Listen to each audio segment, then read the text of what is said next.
Yes, what's happening, people? Welcome back to the channel and welcome to another live stream. First live stream for a while. It's not been an awful lot going on. International break, but Chelsea are playing this week. And for a Monday, there's been quite a lot of news been going on today.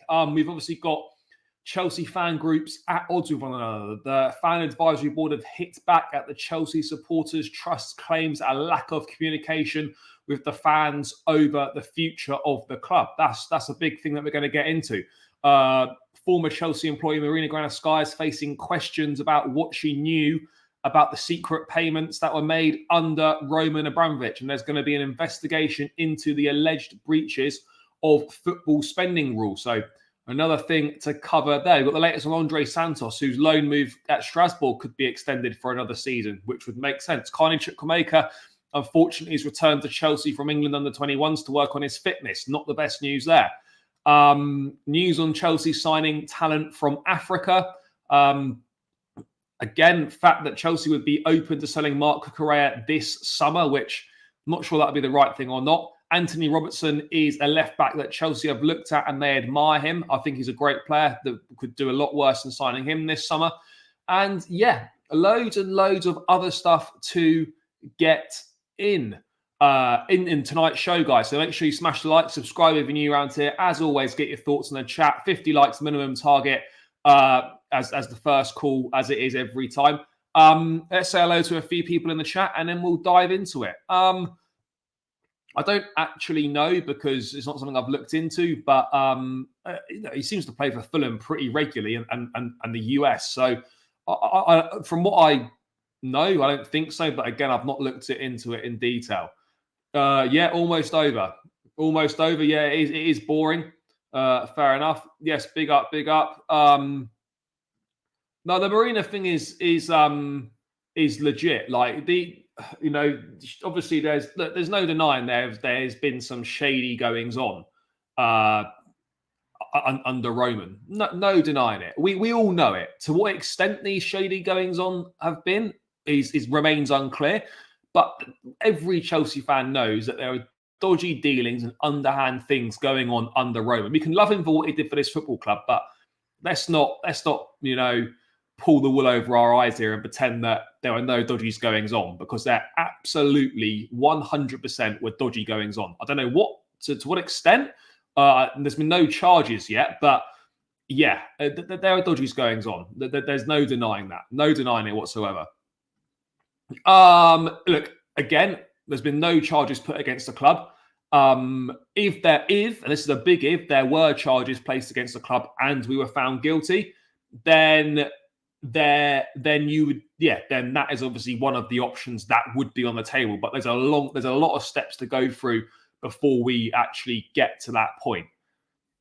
Yeah, 100%. Only thing is, though, I think Fulham would be charging a premium for him for sure, because I think he's got a few years left on his contract. They don't need to sell, so yeah, I think it would be a premium price, but it would be a very good signing. Yes, big up, my brother. I hope you're doing good, and big up to all the Chelsea fans out in Kenya. Oh, but there's dodgy goings on at not even, you can take away the money thing. There's dodgy goings on at every club. Let's make no mistake about it. There are 100% dodgy goings on at multiple clubs. No, that just isn't true. The reason the club set aside £100 million from the asking price was to deal with the shortcomings of the previous regime. We self-reported we've had to pay £8 million to UEFA for shortcomings under the previous regime. And there's multiple other things. Roman wasn't a saint at all. There's a lot of the points deduction thing and the other potential breaches in terms of offshore payments and secret payments. That's all to do with Roman. That's nothing to do with this ownership. The only thing under this ownership, which could be a problem, is from the last 3 years. But even then, one would be under the previous regime, 2 under this one. But yeah. Look, it's true, these historical things under Roman are potentially going to be a problem for the club. There's no denying that. There's no getting away from it. No, look, I don't think that'll be the case. I think they're cut from a different cloth in that regard. They don't keep dodgy company like Roman did. But yeah, let's hope that's not the case. In my country, the previous owner of a car must settle all outstanding issues on the car before it deems solo to the next owner. Should be the same in the Prem. Yeah, I mean, look, maybe because I think it's unfair that people from a previous that don't even work at the club anymore, the new people have got to take the rap for it. I'm not really sure that's fair. Chelsea fans need to become, of course, the media will always make it worse, but things will get better. Yeah, no, things will get better. Things will get better. Let's dive into this first one then, in terms of the fan advisory board hitting back at the Chelsea Supporters Trust's letter, which is an interesting one. Chelsea have urged the club's fans to pull in the same direction. Chelsea's fan advisory board has addressed chaos and division through attacks and campaigns, saying they don't recognise the suggestion that fans are not being involved in the future of the club. Now, that's interesting that they would come out and go at the Chelsea Supporters Trust. I mean, I'm really not a fan of the fan advisory board coming out and trying to put down the Chelsea Supporters Trust. Ultimately, we're all Chelsea fans who want the best for the club, and coming out fully disregarding legitimate concerns it's creating two-tier support. Work together. Don't try and burn bridges here. Could the Supporters Trust statement have been better? Yes, of course it could be. Could they have focused on some more important factors? Absolutely. Was the response from Chris Jurasek good enough? No. Was the fan advisory response needed to undermine the CST? No, it wasn't. They could have dealt with this internally rather than launch an attack on a supporters group that has been around for years. Like, why is that happening? I just don't get it. I don't get it whatsoever. Why that's happening? What the need for it is? It's not serving any purpose, in my opinion, other than creating the very division that you're trying to stop from happening. It doesn't make sense. It really doesn't make sense whatsoever. I'm not getting it. I'm not getting it at all. But whatever you think about the fan advisory board or the supporters trust, I think both are great. Abuse of individual members or making accusations is totally and utterly pointless. It doesn't go anywhere. It doesn't go anywhere whatsoever. It's a really strange one. A really strange one. The issue over the past week or so has been, a suggestion that any form of concern or criticism about direction of the club, apparently it makes you feel entitled. Problematic or causing division is only gonna, radicalize and entrench those opinions that some people hold. It's basically asking for people to just shut up and be positive. When I'm at the ground, I'm going to support the players. When we win, I'm going to celebrate and I'm going to be happy. But I'm never going to be, a blind propagandist and stop talking about things that concern myself or other fans. If you're going to bunch people who abuse players, made those clown posters, do radical stuff, which I don't agree with those who are just asking for more transparency and reasonable concerns they have, then you are creating the very thing that you want to stop. Which just doesn't make sense. It just doesn't make sense whatsoever. It really doesn't. I'm confused on this one. I'm going to get to a few things in the chat and we're going to go into it in a bit more detail. Done that. Spending $1 billion is not normal. They should have pulled up on it no matter. One of my theories in regards to this, and this is slightly off topic, I will get back on track. One of my theories in regards to this is that they're expecting potentially a transfer ban from the previous dodgy dealings, which is why we bought so many players so quickly. I think that there's a distinct chance there could be a transfer ban to come somewhere along the line. And if there are any issues that pop up after sale, there is a period of which previous owner is still responsible. Fair enough. I would not start ends on Saturday. Yeah, we'll get into all that. Yes, big up, Billy. Doing well, bro. Anybody seen Jose Mourinho wear checkered flag at MotoGP? Yeah, he did. And yeah, he did. He did. He's been doing the rounds. Yes, hope you're good, brother. Southgate absolutely does not have Chelsea to choose from. Chelsea is not going anywhere near Gareth Southgate. The division will last until we are competitive again. That is just the truth. There'll be a lot of undermining done in both the supporters' trust and the Chelsea board. We should all be working together at the ultimately. And look, I absolutely agree that these issues are, brought to the forefront more because of how we're doing on the pitch right now. If we were doing well on the pitch, then these issues aren't perhaps anywhere near as magnified or brought to the attention of the public eye than if we're doing badly. But it's interesting because the fan advisory board is basically, from what I understand, it's a buffer that's been introduced between the club and fan groups to basically protect the former. All communication between them and the club is protected under protected under confidentiality and NDA/NDAs, and correspondence with them is at odds with established conventions like fan forums. And this is like this is yet another example, guys, of asking fans, to operate in good faith based on communication that is not nearly delivered in enough volume or reason for them to do so on and off the pitch. So this particular fan advisory board statement appears much like a puppet show, which is a real shame. There's also a lot to be said for the enduring assumption, guys, that supporting the club means backing their decisions regardless. It doesn't. Support takes, many forms, but criticism intended to, invoke meaningful and proper change is as valid as any form of celebratory cheerleading. Support, just because you criticize something doesn't mean that, support is not like that you're not a supporter. That's not the case. You absolutely you can like things that the club are doing, but you can also criticize things that they're doing and have legitimate concerns. That doesn't mean that you don't support the team or the club. That just means that you disagree or have got concerns over certain things that they do.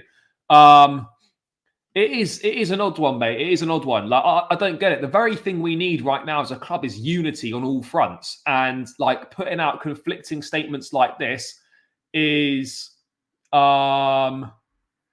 Wait, Southgate was at our game because he was watching a load of England internationals. He was at Chelsea Newcastle because there's a lot of England players on show. Antonee, Gordon, Palmer, Gallagher, Chilwell. Like he was watching these. I mean, Chilwell didn't play, but he was watching those guys.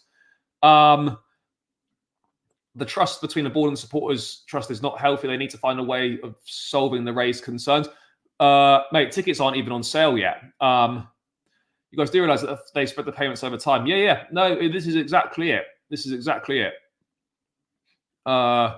Especially being accustomed to being the best in London. No, we are. But I don't know. I find it a strange one, people. I do find it a strange one. Also, what's strange as well is that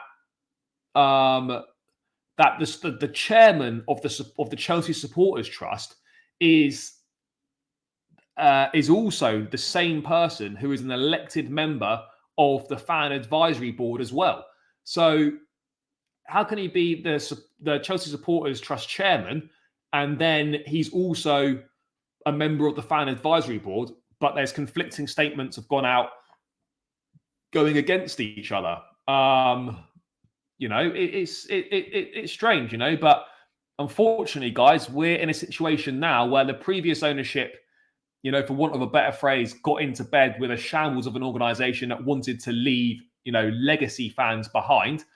And now the current ownership very publicly seems to view fans as customers, unfortunately. It's that is a problem. There's too many owners in English football now that are coming from backgrounds, making assumptions about football culture here that are destroyed by the fact that they're all rooted within community. It's much easier to do as you please in other sports or countries where, fans don't have any voice whatsoever. They are purely viewed as customers and there's no pushback on anything. In England, that's never going to happen. A good and successful ownership has to understand how to work with fans, not against them. And, those that aren't prepared to do that well will will absolutely fail. There's no two ways about it. But it's really interesting. It is really interesting. It's an odd one, people. I can't lie. It is a strange one. It is a strange one. I don't know what the honest answer is to all this, but this was from this what I'm about to read out now is from the Chelsea Supporters Trust chairman last week. We are not questioning the existing supporter engagement mechanisms at Chelsea, including our very open and honest relationship with key individuals such as Danny Finkelstein, who's a top guy, by the way. We were saying that in order to reassure and reset relationships with fans, a much wider form of communication with fans is necessary. It would also be entirely in keeping with the club's stated desire to be leaders in fan engagement, demonstrating that it can change and adapt in response to fan dialogue when circumstances require it. Danny totally gets fan engagement, and we want everyone at Chelsea to do so. This is from the Fan Advisory Board statement. Bluntly, we don't recognise the suggestion that fans are not being involved in the future of the club. This goes directly against our experience, so we wanted to set the record straight. So there's two completely contradictory things going on, both from the same people involved, which, it makes very little sense. I personally, for one, do not understand what is going on here. It's not making any sense to me at all. It's like the only winners from this, with our fans going at one another, is unfortunately going to be supporters of rival clubs. They're going to be lapping this up and absolutely loving it. That's unfortunately the reality of the situation for us, that this division is the only winners are going to be those guys that support other teams. It's shambolic, absolutely shambolic. And, it's a problem, people. It is a problem that we genuinely need to solve. I don't know how we solve it, but everyone's got to pull in the same direction. The Fan Advisory Board statement ended, guys. There's a long and nuanced statement explaining how they're involved in decision making at the club more than has ever been previously allowed at the Bridge. And they ended it with a unifying statement which said every Chelsea fan, including the ownership group, is frustrated at setbacks or results that don't go our way. Agreed. But the team and the club more broadly needs its supporters. Agreed. The only people who benefit from Chelsea fans turning on Chelsea are fans of other clubs. Agreed. If we're pulling in the same direction, then every little thing is going to be all right. Look, I agree. I agree on that. In all fairness, I don't disagree with any of that, but I just don't understand why there's two conflicting views coming from two big fan groups within the club. I don't understand it. We need, as supporters, we need to be as unified as possible right now behind the club, and that simply isn't the case right now. It simply isn't the case. All negativity should be left at the entrance to the ground. That's the reality. We shouldn't be bringing any negativity into the ground. We want to create an atmosphere that players actually want to play in and players that can actually thrive in. Right now you could go to Stamford Bridge, and yes, we've only lost once there since October, but ultimately, as fans, are we providing a good environment for players to play in, and that is conducive for players to perform as well as they can? No, it absolutely isn't. Absolutely isn't. Yeah, I'd rather have a transfer ban than docs points for sure. Yeah, I'll be at the Burnley game doing that for sure. I don't know if specifically the ownership have ever come out and directly said that fans are customers. I don't think that's the case. By the way, guys, keep running the likes up. We're on 28 likes, 65 people in the building. Make sure that you are doing that, guys. Make sure you are doing that. Smash that like button. Get it up to 50 as quickly as possible. It's free and it takes seconds. And guys, please subscribe to the channel if you are new around here as well, by the way.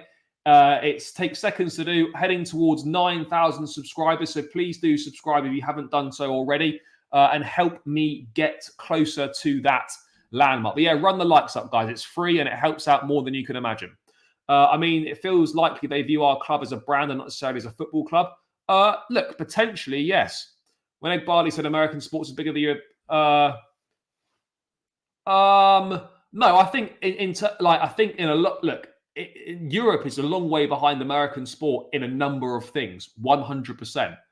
No, IndyCar is not bigger than Formula One, but generally speaking, what American sports do in a number of things is a long way ahead of what European sport is like.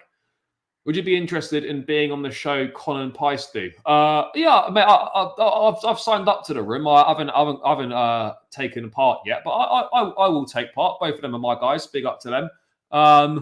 I don't understand this owners. We need experienced players. Enough of this young players. Well, bro, this is the route we're going down, so we better strap in for the ride. Just must an Arsenal title parade. Yeah, we'll get to that. It's a mess. The owners need to wake up. I think it's a combination of things. You know, it's too much change too quickly. Yeah, there have been a lot of issues, guys. Let's make no mistake about it. I see it like this: Bowley is Vader, e.g., Egbali is the Emperor, and right now they're laughing at the fractured nature of the rebellion. I actually think Bowley gets fan culture more than Egbali does. But yeah, look, things do need to be sorted out, guys. Things need to be sorted out. There's no escaping from it. No escaping from it whatsoever. I don't know what the definite answer is to all this, but I mean, this is just absolute chaos right now.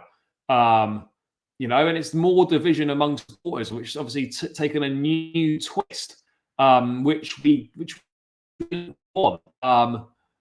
You know, look, the fan advisory board, by the way, guys, is an initiative that was set up by the new ownership, and it comprises of a few supporters who sit in on board meetings, and it's a good thing. It is a good thing. Supporters are able to contact fan advisory board members directly via the club website, and the fan advisory board, you know, hold regular in-person drop-in sessions at Stamford Bridge. Like, there's loads of information on the club website at what the fan advisory board have done. It's all there if you want to read. Oh yeah, no, Chris Jurasek is an absolute clown. Yeah, no, he absolutely is. No, I absolutely agree on that one. I absolutely agree on that front. You know, so it's a good thing. You know, again, another important thing, you know, apparently in their statement here, which I've got up now, at the last main board meeting, which was on the 11th of March, Bowley and Egbali directly and in person asked the fan advisory board to help shape the club's proposals in relation to ticketing, and we have been working on exactly that. We've had multiple sessions with club executives to work through potential proposals and provided with data to help substantiate any potential changes. The idea that fans are not involved and not at a decision-making level could not be further from the truth. The club is aware that while the FAB is constructive and understands the realities, we are also challenging. We make our views known forcefully. We achieve real change. We work and will continue to work on the relationship. Significantly more resources have been allocated to fan liaison than at any point in the club's history. That is a good thing. Finally, we'd like to add this. Chelsea men's team is partway through a season with much to play for. We will soon return to Wembley. We want to rise up the table with the European places in touching distance. We have exciting young players with real green shoots of improvement in the men's first team following significant investment. In addition, our women's team continues to thrive domestically and on the European stage in Emma Hayes' final season. Football is a matter of opinion, and expressing emotion is part of that. But we have to get behind our team and make our contribution to victory rather than seek chaos and division through attacks and campaigns.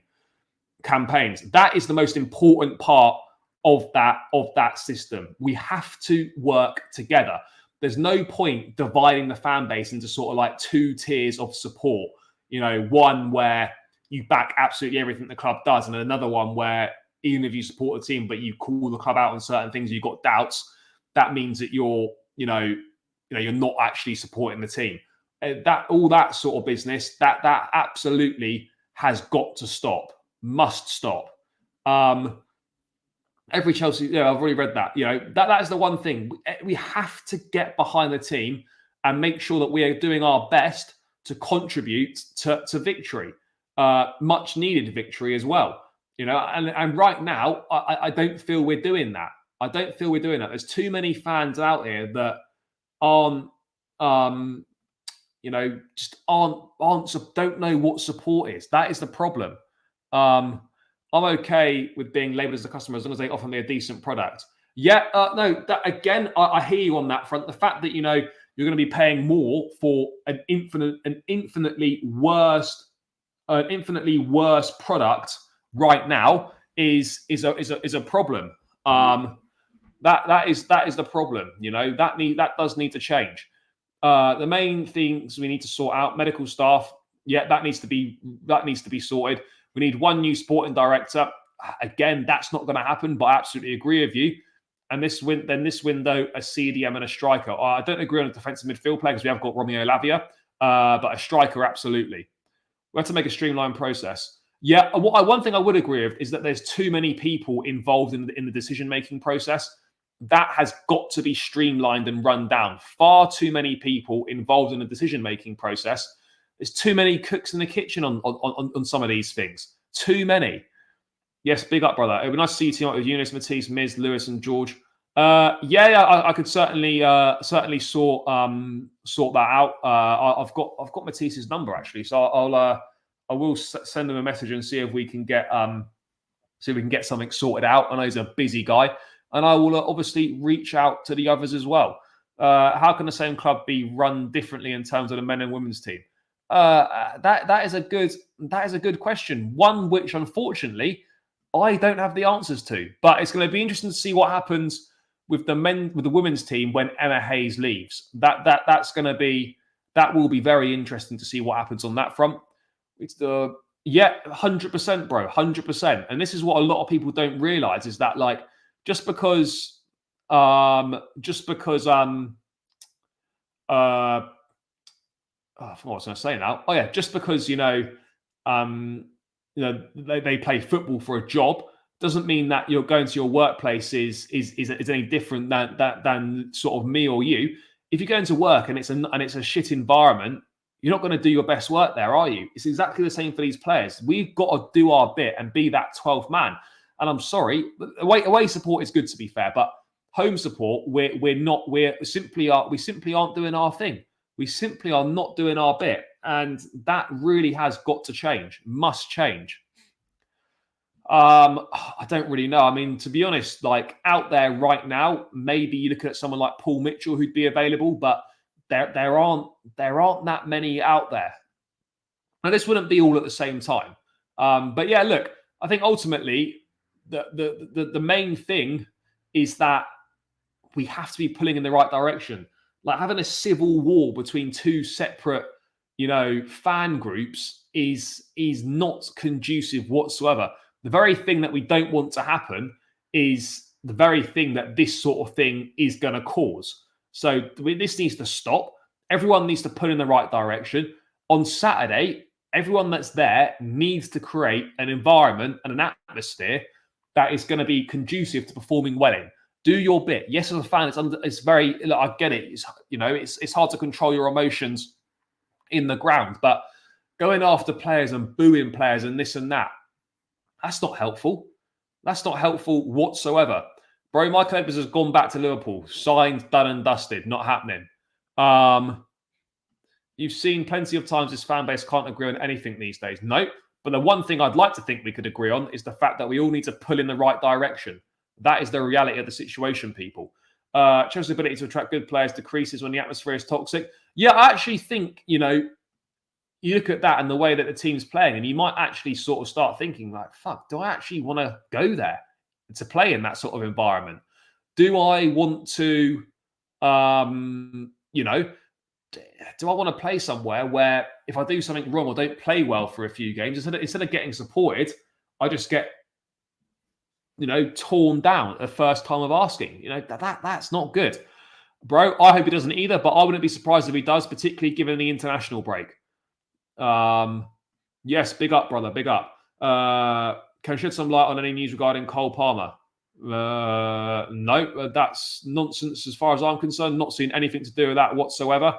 So no, I don't see that. I don't see that being the case at all. Yes, big up, guys. Keep smashing the like button. You know what we're on now? 80 in the building, 41 likes. Let's get this up to 50 as quickly as possible. And we need to get towards the 100 mark, people. We need to get towards the 100 mark. Let's do it. Come on, guys. Support me. Do your bit. Monday evening, new week settings, game week.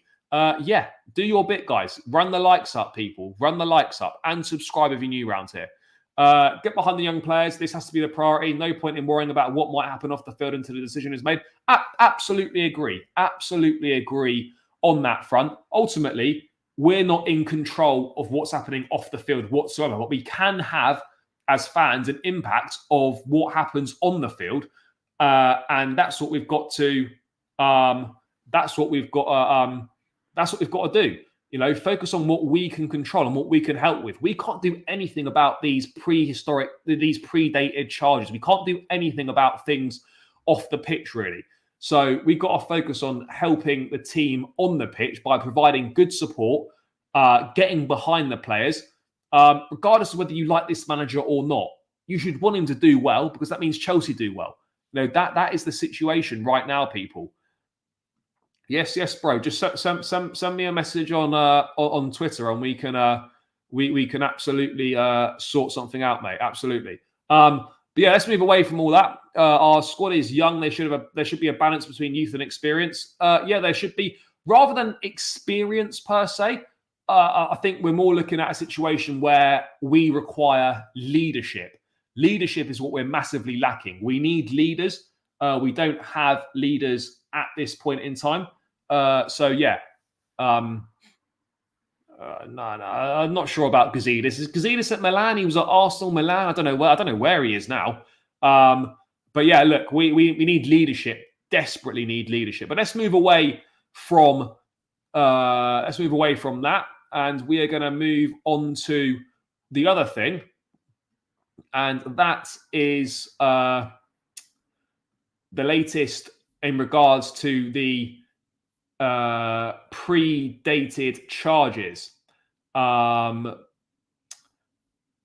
regards to Marina Granovskaya. So I'm going to bring this up on the screen now, people. We're going to dive into that, and then we're going to get into a bit more football-related stuff on pitch. But these things are important. So Marina Granovskaya is facing questions about what she knew of secret payments made under the club's former owner, Roman Abramovich, amid an ongoing investigation into alleged, keyword, because a lot of people are already saying we're guilty, into alleged breaches of football spending rules, which obviously is not great. We know there's some dodgy payments going on in regards to the transfers of Willian and Eto'o back in the day.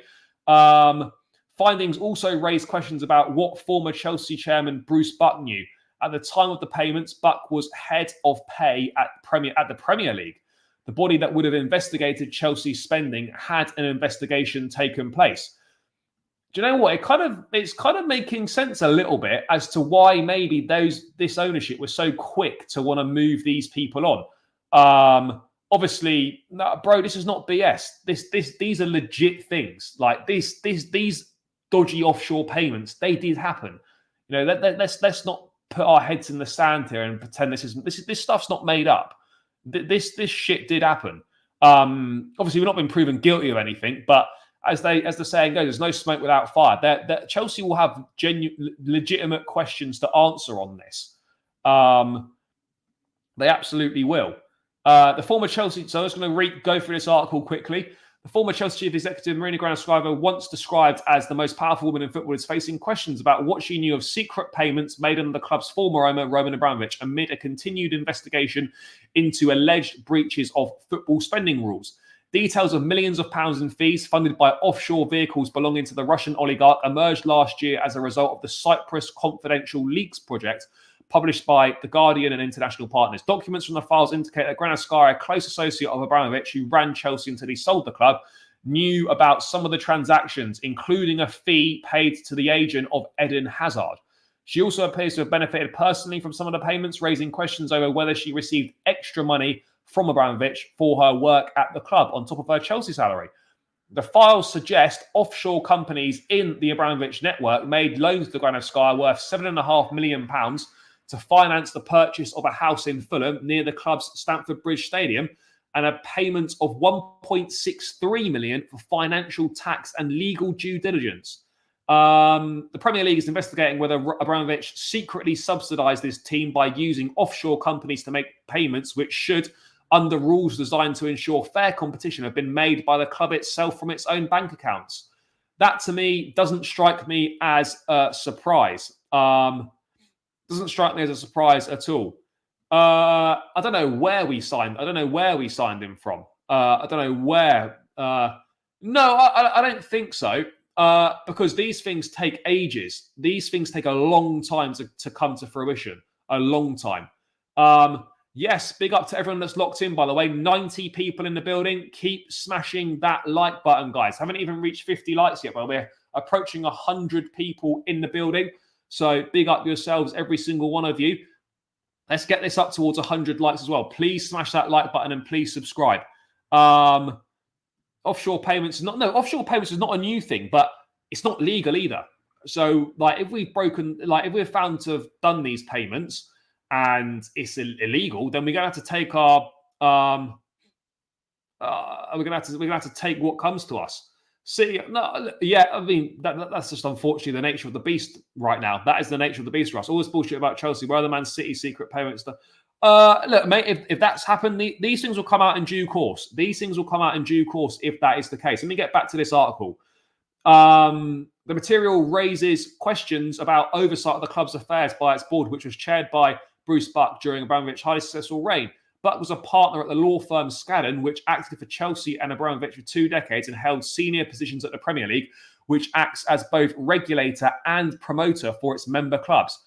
The Premier League investigation was triggered after the club's new owners, a consortium, reported suspected breaches by the previous management. An independent panel of sports law experts will be convened that could summon former club executives to give evidence. Should the panel find Chelsea guilty, it has the power to impose financial or sporting punishments such as points deduction.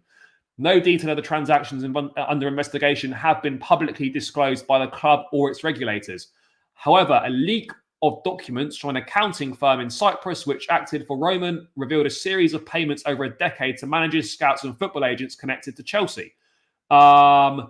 Beneficiaries of secret payments include the agent of Hazard, while other transactions appear to have been connected to the purchase of Willian and Samuel Eto'o. Gallagher appears to have been sent copies of agreements relating to those payments. Let's have a look. According to credit agreements, 2 of the loans dated November 2014 and worth a combined £7.5 million were to finance the purchase of a property. Less than 6 months later, land registry filings show Gallagher bought a home in London for £5 million. At least £7.5 million of the debt to Abramovich was due to be waived under subsequent debt forgiveness deeds. This is all very technical, isn't it? Leading sports lawyers have previously told The Guardian that any payment for services to Chelsea ought to have been borne by the club, and that any failure to disclose them in the club's accounts might be seen as a breach of Premier League rules.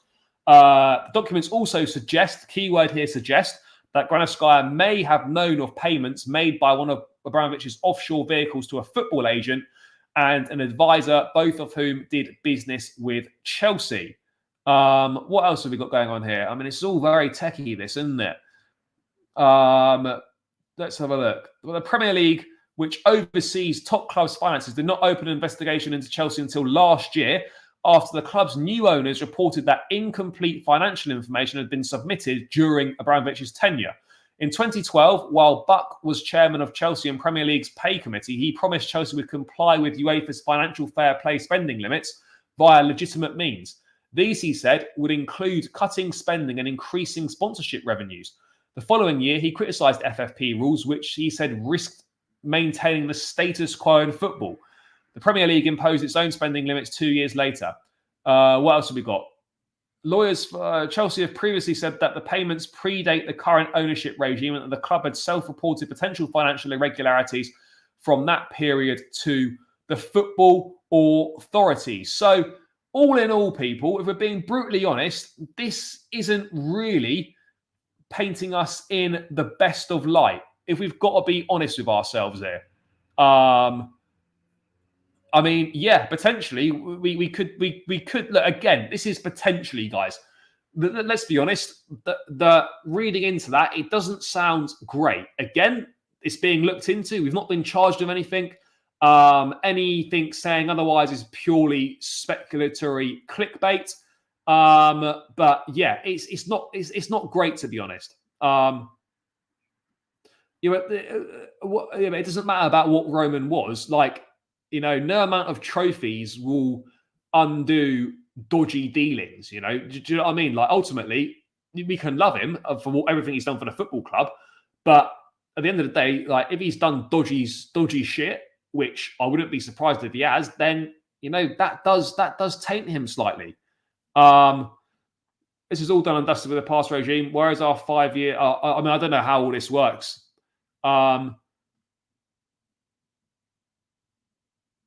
I don't know about all this. Clown Lake using this to take the heat off them. Look at us, we're so on. If only they spent as much. I mean, look, to be fair, we had to self-report ourselves because otherwise, if we waited to be found out, that's obviously a lot worse. Much worse if you wait to be found out. I think he probably will play. But yeah, look, one thing I would say is that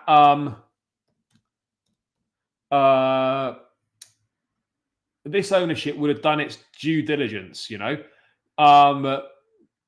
Journalists are paid to have clickbaity titles. That's the game. We all know this. That's the game. If you think, 4 guys in Ekbali, Bowley, Feliciano, and whoever else it is, and Hans-Jörg Weiss, who oversee mergers and acquisitions, don't do due diligence, then unfortunately, you're as complicit and as stupid as the rest of them. Withholding £100 million from the purchase price wasn't accidental. This new ownership, they saw everything. Saw everything coming, guys. That's why these things happen. That's why these things happened. There's no denying it. That's why these things. That's why this sort of stuff has happened.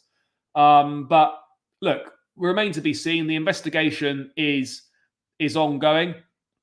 Yes, Vic, big up, my brother. Hope you're doing well. Hope you're doing well, guys. Yeah, it is. It's not ideal for us, people. I'll be real. This is not ideal for us right now. Nothing's come of it yet. Anything suggesting expulsion is just complete nonsense.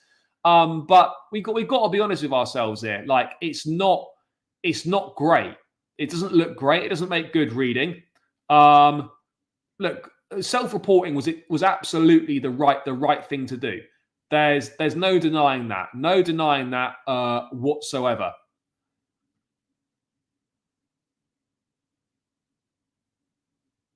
Look, this is I've got my thoughts on things, but ultimately, like, I don't have any special access to the club or anything like that. Anything that's put out in the media, I will give my thoughts on. That's just kind of that's how it is. But yeah, look, there's no denying these things aren't made up. We've not been charged with anything. That's absolutely must make that crystal clear. But those kind of allegations over these dodgy payments, that is legit. God knows. I've got absolutely no idea. This could be a long, drawn out process. No. I see no reason whatsoever for that to happen. Definitely not. Definitely not on that front. But yeah, look, we just have to wait and see what happens on this front. The investigation's ongoing, and until, in regards to this or in regards to profit and sustainability, until Chelsea are charged with anything, we are in the clear. We're in the clear. We haven't done anything wrong. Yes, there's allegations against us, but again, investigations are ongoing, and right now, no charge has been brought against us. So we're innocent. We're an innocent party, but obviously, we're made to feel like we're guilty, which is kind of a crazy one. But this has done the rounds before. No, it doesn't make sense to me. Tammy, unfortunately, as much as he done okay for us, that's not the caliber of striker that is going to take us to the next level. That's just the reality of the situation, people. He's not going to take us to the next level. Well, pretty well hope so, mate. We shouldn't have any problems dispatching Burnley. That much is absolutely clear. We shouldn't have any problems dispatching Burnley. If we do, that's genuinely concerning. Chelsea face penalties or expulsion from the PL is utter nonsense. Utter nonsense. That's your clickbait headline. But points deduction, sure. Maybe a transfer ban could be a possibility. Expulsion from the Premier League is just simply untrue. And that's their clickbait title. That's how they're going to draw people in. But anyway, we have to wait and see what happens with these investigations and whatnot. But let's move away from that and let's quickly cover. Let's talk about actually. Last thing on that, also important to say, you can't find a party guilty, by the way, if they don't cooperate. And neither party here are involved with Chelsea anymore. So they've got no reason or no obligation to cooperate. And good luck trying to contact clubs who play in a sanctioned country. You'd have to contact Russian club. Good luck with that. And Marina and Roman have got no obligation whatsoever to cooperate with the Premier League. So this is going to be very, very difficult. Even if we are charged, it's going to be very, very difficult to get any cooperation from Marina or Roman on this one. That's the reality. These wafflers got the same offshore payments made to Mancini by Citigroup. No, mate, these things all take so long. Sorry I'm late on it, but the statement from feels ingenuine. Yeah, I'm not really sure what's going on, to be honest, with all that. Fair enough. Yeah, of course they are. It's clickbait. That's what they do. That's what they do. As soon as people realize what the game is, then the game's the game. Like Chelsea and FFP or whatever, and it's easy headlines, easy articles, easy clickbait. It's international break. Let's roll these articles out again. That's the cycle. Rinse and repeat cycle that we are on in that one. It's it's a strange one. It is a strange one, but it is what it is, people. But let's move on to do you know what? I actually don't mind Simon Jordan. Certain things I absolutely disagree with, and one of the things he's chatting out his arse, but other things, I do like him. In general, I like him, but I think he's I think in regards to some of the stuff he says about Chelsea and the financial things, just jumping on the bandwagon.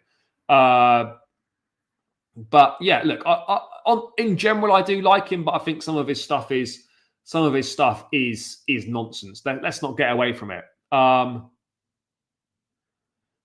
But yeah, let's dive into transfer stuff. Let's talk left backs, people. Bobby Vincent today putting out an article. Let's start with this first. Chelsea view Marc Cucurella as an expendable option. The Spaniard will not be short of interest in the summer, but the Blues may find it difficult to recoup the 60 million fee they paid Brighton in 2022. Of course they're going to find it difficult to get that money back. There's no way we're going to get that money back. I actually, for what it's worth, like. I think he's done pretty well. Look, going forward, is he good? Not particularly. Defensively, I think he's pretty decent. I think he's a solid player. I don't have a problem with us keeping him. I don't see why we would need to sell him. I actually, for what it's worth, I do rate him. I do like him. I think he's good. And I personally would keep him. By the way, guys, keep running the likes up. We're on 60 likes. Let's try and get this towards 80 likes if we can. So please do smash the like button. It really helps with the YouTube algorithm and all that. So please do, guys. And also, we're on 8,217 subscribers. Let's get another 3 and get that to 8,220. Come on, guys. If you're locked in now, you're not subscribed, please hit that subscribe button. I don't think he's that bad either. Guys, let me know your thoughts in the chat. What do you think of Cucurella? I actually don't think he's that bad. I really don't. I think we should be looking to. I think we should be looking to keep him. But let's have a look at this then. So Chelsea might be. We've done all that. It's expected to be a busy summer transfer window. Either way, Chelsea are expected to address a few key areas over the summer. Let's have a look. So, will Chelsea look to add? So, goalkeeper may have been one area the club had plans for this summer, but the form of Petrovic will have changed their minds on that for sure. Agreed. Chelsea are looking at left-back options, and Football London understands that Chelsea are looking at left-back options. Despite Cucurella impressing since his return from injury, the club view him as an expendable option. With the Spaniard not done that, Ian Maatsen signed a new contract upon his agreement to join Dortmund until the summer. But the future of the Netherlands international remains up in the air, with the Blues still viewing him as someone that could be sold to help with PSR. Sure. Antonee Robinson from Fulham, who has been really impressive for the Cottagers this season, has been looked at. However, there is nothing more than an admiration for the American left-back as it stands, although that could change in the summer. A central defender is likely to be an area of interest. Chelsea are preparing for life without Silva. The likes of Ousmane Diamonde, Mark Guehi, Jean-Claire Todibo,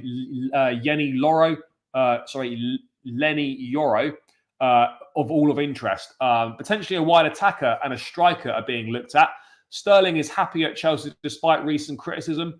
And obviously looking at a centre forward. So yeah, look, the left-back situation is an interesting one. It's clear that what we need, and Antonee Robinson is absolutely not mid. I totally disagree with that. I think he's good. There's plenty of players to sell. Surely we can pitch Chilwell and Maatsen to Bayern. Unfortunately, Alphonso Davies seems pretty set on Real Madrid or extending his contract with Bayern. There's no denying the fact that when Real Madrid are involved in proceedings, that's it. That's curtains for everyone else involved. That's just the reality. I like Cucurella. He plays hard, can play. Yeah. I don't think he's shit. I disagree with that. Look, Lewis Hall did well for us last season, but Lewis Hall can't even get in the Newcastle team. Whether that's right or wrong, but he can't even get in the Newcastle team, and he's gone anyway. Look, Cucurella, I think, is decent. But obviously it's clear that the club are looking for a Malo Gusto signing for that left-hand side. Who that is, I really don't know. Yeah, like Jason Cundy. I like him. I've met him a few times. He's a top guy. I like him. What's the Bournemouth? Yeah, Milos Kerkez looks like a decent signing. Again, 20 years old. He's only had one season in the Prem though, which that could potentially maybe be a problem. I don't know, but yeah, he's potential. Teo Hernandez is not going to come. Chilwell, unfortunately, whether people think he should be sold or not, won't be sold this summer. I think that's just the reality of the situation. People, Chile won't be sold this summer. Disagree on that. Look, to be honest, an experienced centre back would be ideal for sure. It would be ideal. Yes, big up, mate, big up. Robinson's a good player, agreed. Robinson's not injury prone. Gusto's got to be worth at least sort of 50, 60 million pounds. I would say that would be where he's at right now. But look, in terms of Robinson, I think he's a good player. Like him, all action, gets up and down the pitch, defends well, good going forwards. Is he better than Cucurella? Yeah, probably is. But I think it's clear that the club are looking for a younger left back, which is strange because we've got one on our books who could do the job, and that of course is Ian Martin. But obviously we don't particularly seem to rate him. So yeah, that it is what it is, people. Unfortunately, it is what it is. Look, he could be a good backup left back, Robinson, but I think what we've got to realise, guys, is rather than looking at backups, it's one of them where, you know, it's both. It's both, people. You know, we know what Chilwell's injuries are like. There's going to be rotation. We're going to have a lot more games next season, hopefully. So yeah, it's both. It's not one or the other. It's both. Just like it is with Gusto and James. It's both. Gusto has made me not worry about the right back position anymore or what happens to Reece James. That's how good he's been. We do need to find a what do you call it? We need to find a Malo Gusto for the left. But Ian Martin could be that guy. Nah, bro. I want the New England shirt. If I was going to get one, I'd get the 85 quid version. But yeah, still, it's ridiculous. I need to find a way to get Reece and Gusto in the starting 11 once Reece gets fit. I mean, look, there are options. You play Gusto left back, Reece right back. If you play a back three, you could play Reece right centre back with Gusto at right wing back. You know, there are options, people. There are options available. But yeah, the left back situation is interesting because there has been other news in regards to Ian Martin that apparently Bayern Munich are looking at him. Apparently Bayern Munich, let me just bring it up on the screen now. Bayern Munich have identified him as a possible alternative. Bayern Munich have identified Ian Martin as a potential Alphonso Davies replacement should he leave. Again, it's potential replacement. There will be others on the list. He's doing well at Dortmund. He is. But again, the Bundesliga is totally different to the Premier League. You get a lot more space, a lot more time on the ball. I'm not discrediting it, but for what it's worth, I do think Martin should have been given a go at left back at Chelsea. But obviously, Poch didn't rate him for whatever reason, whether it's because he didn't think he was good enough or whether it's because he thought he lacked height. I don't know. But you know, you can guarantee that if Martin was a Dortmund player, then Chelsea would 100% be looking to sign him. That's the mad thing. Yeah, but even if you did that, you still need to find yourself another fullback, regardless. That's my point. You still need another one, regardless. Reece right centre back is the best option, maybe. When we got Gusto in the summer, I said, yeah. Antonee Robertson, he plays for Fulham. Good left back, having a good season. Guys, keep running the likes up. We're on 67 likes. Let's get this to at least 80 likes, people. Come on, let's get it done. Let's get it done, guys.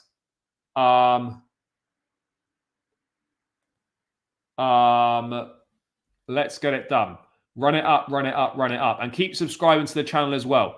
Martin, no, he didn't. Look, I'm not saying that Martin's not good enough. As I said, I think he should have had a chance in the left back role. Should have been given an opportunity to show what he can do. Would he have been the answer? I don't know, but we should have at least found out, or given him a chance to give us more of an idea if he could have been the answer or not. That's what we should have found out. We should have given him the chance to prove that, but we didn't do it. When we didn't do it when we should have done. That's the reality, guys. That is the reality. We didn't do it when we should have done. And if he ends up going to Bayern Munich, fair enough. Fair enough. But as I've said, the Bundesliga is very, very different to the Premier League. I'm not saying that he couldn't do it in the Premier League, but it is very, very different. And it's important that people remember that. It's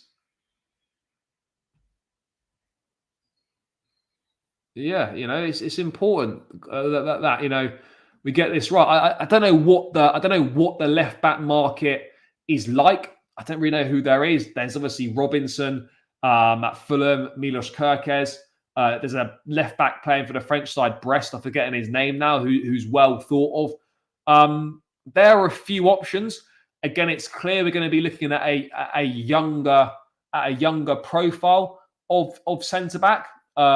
There's no denying that. I don't know who that's going to be. But yeah, I think it's clear that a left back is going to be required. I don't know how much money we'd get for Cucurella, but it's clear that Cucurella, in my opinion, is probably going to be sold. Of course, a lot can change between now and the end of the season, but I think he's probably going to be sold. I don't know what else there. I don't know what else there is, to be honest.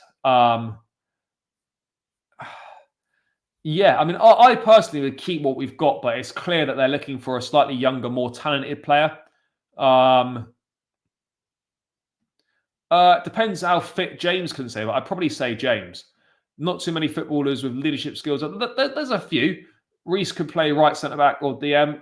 Yeah, again, we could see that. I've not seen in the past. We have been, not recently though. Absolutely not recently. I think Luke Shaw was a boyhood Chelsea fan, if I'm not mistaken. Martin was good left back in the Championship. Way tougher league sounds like an excuse.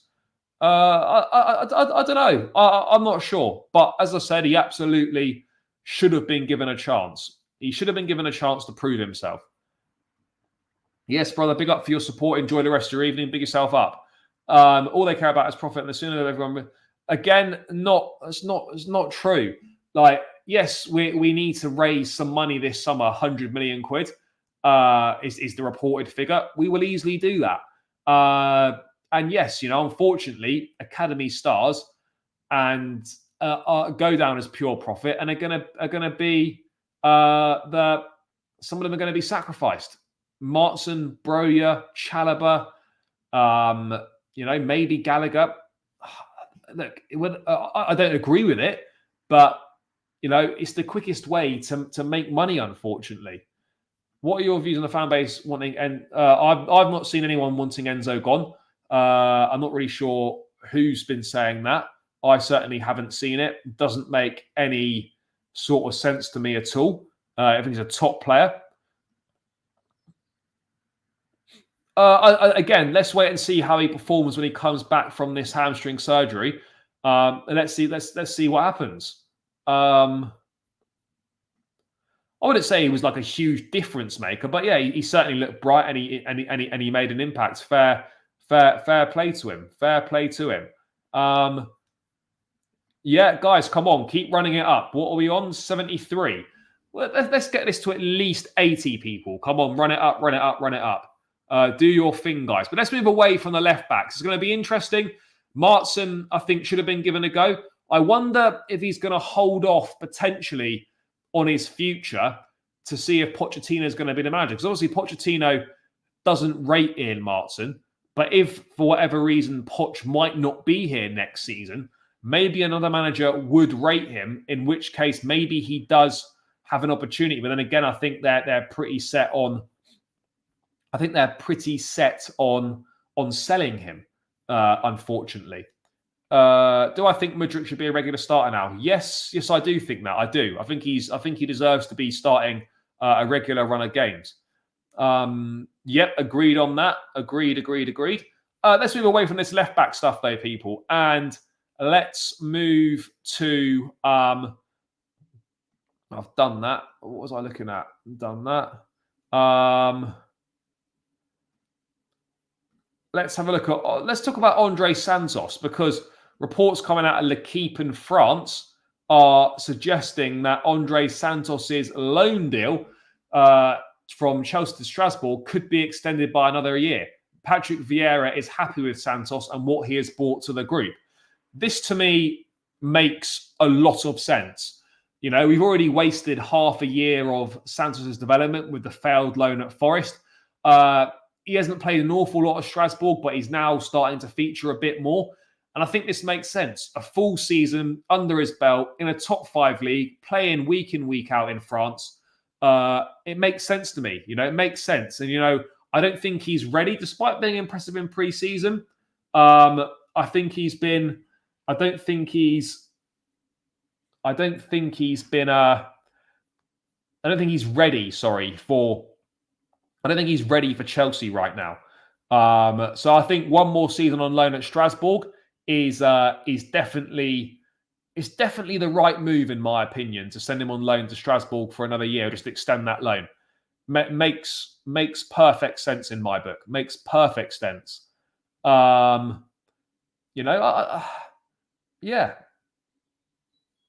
it's gonna be good. It's going to be good. That I think that's what he needs. Just a bit of continuity, settled. Another loan would absolutely benefit him. Yeah, I think he started against Nantes. Was it last weekend? Started against Nantes, or maybe the weekend before? Can't remember. And he did do well. Yeah, Strasbourg have got to make sure they stay up.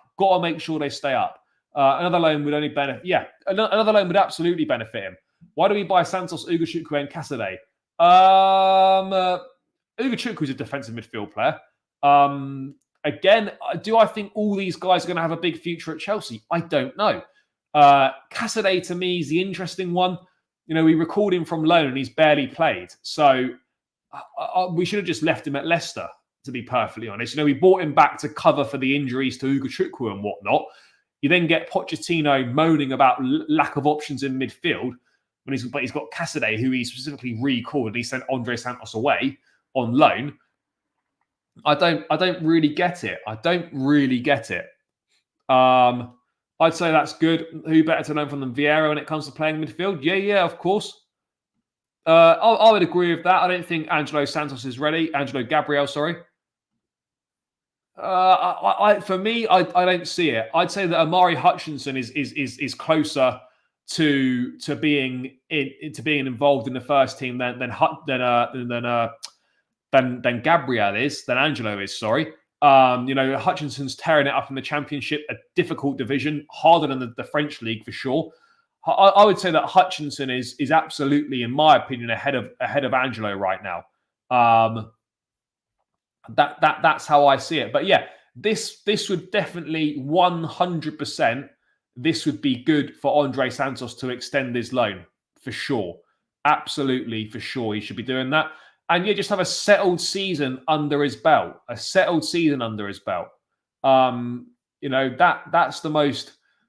most important thing. Yeah, potentially, although Man United are very set on trying to get him.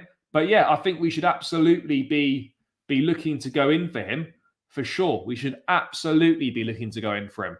Try and get rid of Sterling if we can, and go in for Elise. I absolutely agree on that front. But my honest opinion is I think he could well end up at Man United this summer, which would be, it would be a real shame, guys. I can't lie. It would be a real shame if that were to happen. But yeah, let's move away from Andre Santos. Needs that loan. I hope he gets it. Let's talk about Chelsea tapping into the African market now in a move that's being in a sort of a thing that's being driven by Joe Shields. Chelsea are increasingly signing talent directly from African academies, with co-director of recruitment and talent Joe Shields involved in the Hafiz Umar Ibrahim deal. If his trial is successful, he is expected to join Chelsea's partner club, Strasbourg. Let's have a little read into this. Again, there's no reason why we shouldn't be looking at these other markets. We're tapping into that South American market. We're now looking to tap into Africa. It's important because there are talents in these places, and these are areas that we've not looked at before. And it's important that we continue to broaden our horizons and widen our scouting. And Chelsea have taken 18 Nigerian striker Hafiz Umar Ibrahim on trial, with Raheem Sterling playing a key role in the move. Ibrahim will begin a 2-week trial at Cobham today after securing a visa and speaking to Sterling on a video call. He plays for a Judu city in Nigeria and has been brought in after a trial at Norwegian side Bodo Glimt last month. Ibrahim will now fight for a contract at Chelsea and get to train under Maurizio Pochettino. Chelsea are increasingly signing talent directly from African academies, with co-director of recruitment and talent Joe Shields involved in the deal. If the trial is successful, Ibrahim is expected to join Chelsea's partner club Strasbourg in France. Chelsea co-owners Bowley and Egbali are keen to build a young team at Strasbourg as they develop their multi-club strategy under the Blue Car umbrella. Ibrahim has been on the radar of European clubs after scoring 10 goals in 6 games at the Via Reggio Cup in Italy earlier this year, netting against Manchester City's under-21s during the youth tournament. The 6'2" target man likens himself to former Chelsea striker Lukaku, and he previously told SoccerNet Nigeria, "I like Lukaku because he fights, he's strong, he scores, he helps his team, he does everything." Clubs in Spain and Italy are ready to take Ibrahim on trial should he not sign a contract at Stamford Bridge. Yeah, obviously a young striker. Do we need another one of those? Probably not, but I think it's important that we are tapping into these different markets. That is what we need to do. I trust Joe Shields. Yep.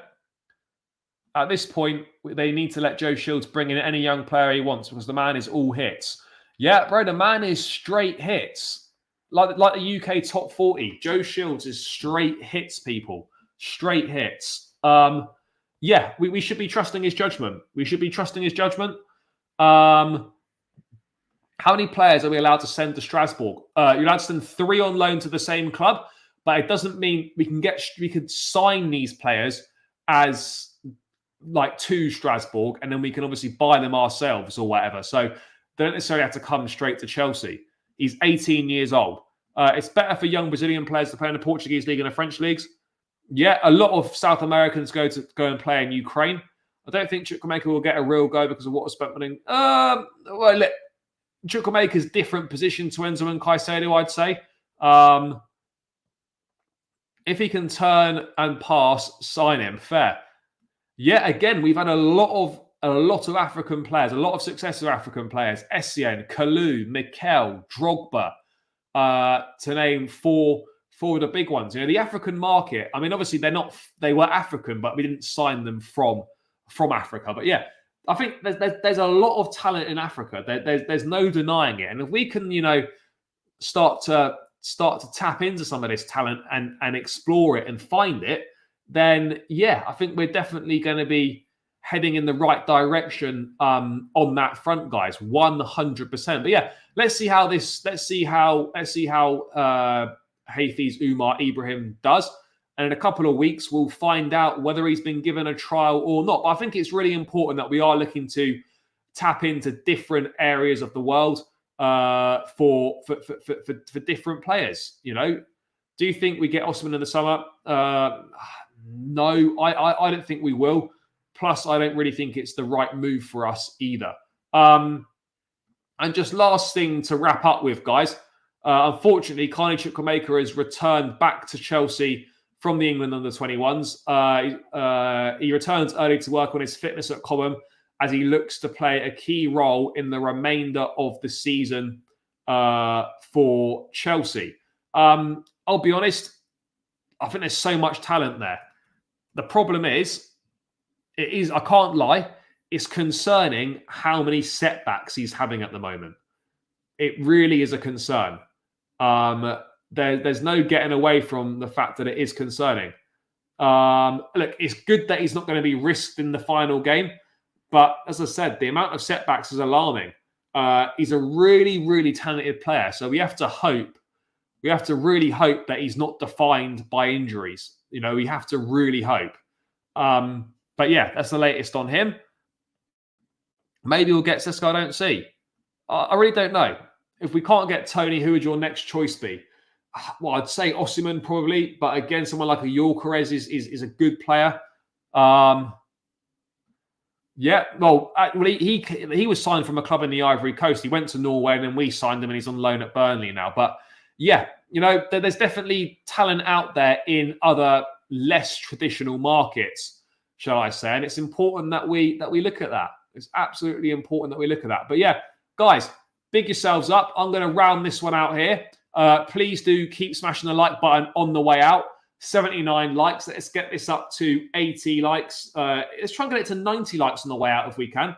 Please keep subscribing to the channel as well on your way out. I'd really appreciate it. Smash the like, subscribe if you're new around here. big up to everyone that's tuned in tonight. I appreciate each and every single one of you for your support. As I always say, the channel is nothing without you lot tuning in. So, yeah, big yourselves up. Appreciate each and every single one of you. Guys, enjoy the rest of your evening. I'll be back tomorrow with either a video or another live stream, depending on how much news there is. But, yeah, as always, enjoy your rest of your evening. I'll catch you guys tomorrow in one way or another. Up the Chels. Peace out. Smash the like, subscribe. Love for the support, people.